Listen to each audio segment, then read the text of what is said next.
Staying out of the weeds. This is part 2 of a 2-part series. If you didn't see part 1, you might want to take a look at it. It's linked in the description. I'm Joseph. This is Input English.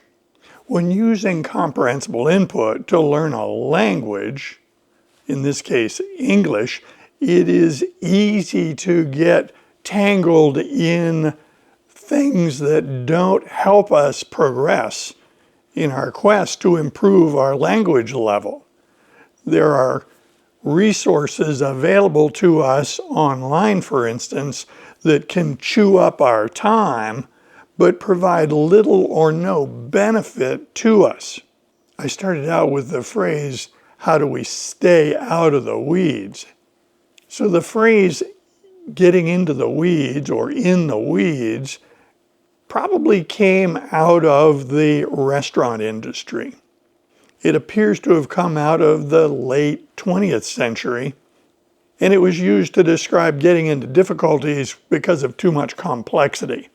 If a worker in a restaurant was overwhelmed with too many orders or too much complexity in those orders, they were getting into the weeds. The expression came into corporate use, and the first time I ever heard it, it was probably in a meeting, a corporate meeting, and I attributed it to corporate speak. If you've ever attended a meeting where people are talking about the corporate agenda, sometimes they use terminology that is a little peculiar, at least peculiar to some of us. So we want to stay out of the weeds. So our context here is we are using comprehensible input to acquire a language. We're not studying a language. We're not studying grammar. We're not studying lists of vocabulary that we're trying to memorize. We want the language to grow in our brain so that we can use it intuitively. We want it to flow. We don't want to be translating and calculating and comparing what we want to say to some list of grammar rules that we can barely remember. So if we're using platforms like YouTube to get input, there are going to be things offered to us that are distracting and might get us into the weeds. What's the downside about getting into the weeds? There are 4 reasons you don't want to get into the weeds. Number 1, frustration. If you're trying to learn English and you come upon a video that adds a tremendous amount of complexity and strangeness, you can become very frustrated. And in language learning, frustration can lead to burnout. Frustration stresses us, and stress can lead to burnout. We don't want a lot of stress. We certainly don't want frustration. So when I am selecting input for Spanish, if I see something that looks very frustrating to me, I'm going to stay away from it. Number 2, it's a waste of time. We don't want to do things in our language learning journey that produce no benefit. If you get into the weeds, you're just wasting your time. You don't get much for it. The 3rd reason that you don't want to get into the weeds is confusion.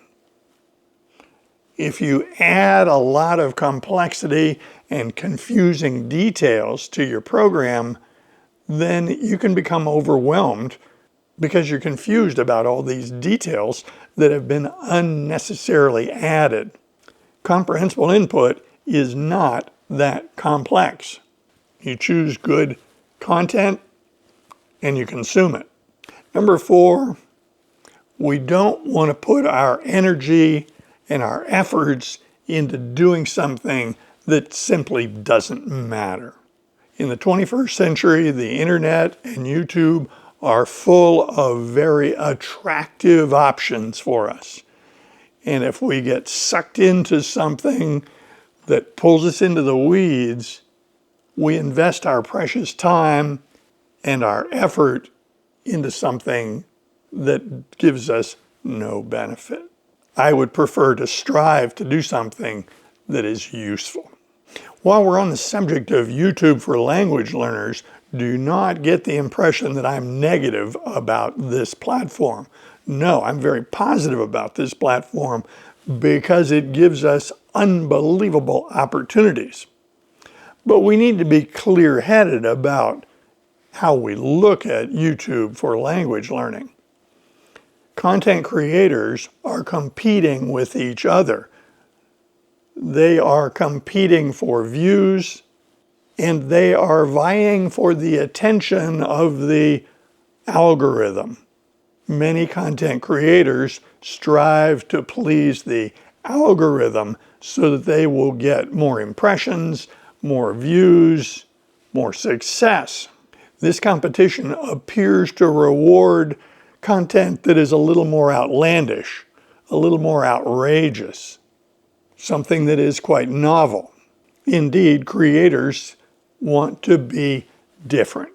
With these influences on the behavior of content creators, we run the risk of getting pulled into the weeds. So how do we overcome this? We're choosing our content from the internet. How do we avoid getting pulled into the weeds? Well, first of all, I would go back to what Krashen said. Our content, to be useful for us, needs to be comprehensible. We need to be able to understand it for the most part. We need to be able to follow the stories or the discussions. It needs to be understandable by us. This doesn't mean we need to know every word. We need to be able to follow the story. Number two, it needs to be interesting. If you find content that you're not even slightly interested in, it won't be useful to you. I could create a video that would be comprehensible input by reading a telephone directory or reading a dictionary, but it would always fail this criteria. It would not be interesting. Number three, the content needs to be compelling. It needs to pull you into the story so that you forget that this is all about acquiring English. You want that story. You're going directly after the story at an emotional level. It needs to be compelling. If you use those criteria for selecting your input, you should be in pretty good shape avoiding the weeds. So what do we want to avoid? We want to avoid minutia. That is, the little picky details that don't provide much benefit to you. Things that nobody talks about. We want to avoid silly or unimportant details. We don't want to waste our time, and we don't want to confuse ourselves with strange input. What should we avoid on site? At this point, I am expressing personal opinion. This is what I do as I look at content. This is what I avoid when I see content offered to me that promises to use my time and perhaps give me some benefit in exchange. Number one, discussions about grammar. Now, I need to be a little flexible here because there are people who are very fascinated by grammar. The important thing to understand here is that fascination with grammar doesn't make you a better language learner. It just celebrates your fascination. So if your goal is to entertain yourself studying grammar, then go for it. That's fine. But if your goal is to acquire the English language, de-emphasize studying grammar. Eliminate it. It's not important if your goal is to actually acquire the English language. So when I see content online available to me and it's focused on grammar, I'm going to avoid it on sight. Lists of vocabulary is the same category. As soon as I see lists of vocabulary, I avoid it on sight.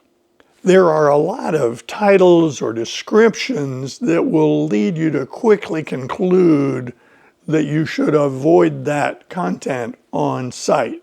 If I see a video with a title, "I got fluent in 30 days," I'll never click on it. Never in a million years will I click on it, because I don't want to know what that video offers. Learn 10,000 words quickly and easily. I don't want that video. That is not comprehensible input. It's not useful to me. I avoid it like the plague. How about a video entitled "The Input Myth"? I'm not clicking on it. I avoid it on sight. I don't need controversies. I trust this method. It's solid. It's delivering the goods. It's providing the benefit. I don't need someone to manufacture a controversy and deliver it to me in a video that I willingly clicked on. That would just get me into the weeds. There is some content online that consists of brief tests with the implication that if you know these words or phrases, you are already fluent. Most of us would figure out very easily that that's just nonsense. I avoid such content on sight. You will also see a lot of content on minutia. If I see a video title that talks about weak forms or how to pronounce the I, I'm going to avoid it on sight. We must not lose sight that we are language learners.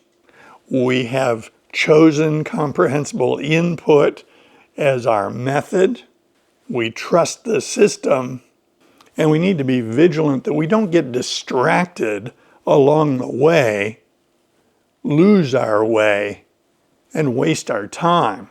In language learning, getting into the weeds has to do with frustration, confusion, and wasting your time.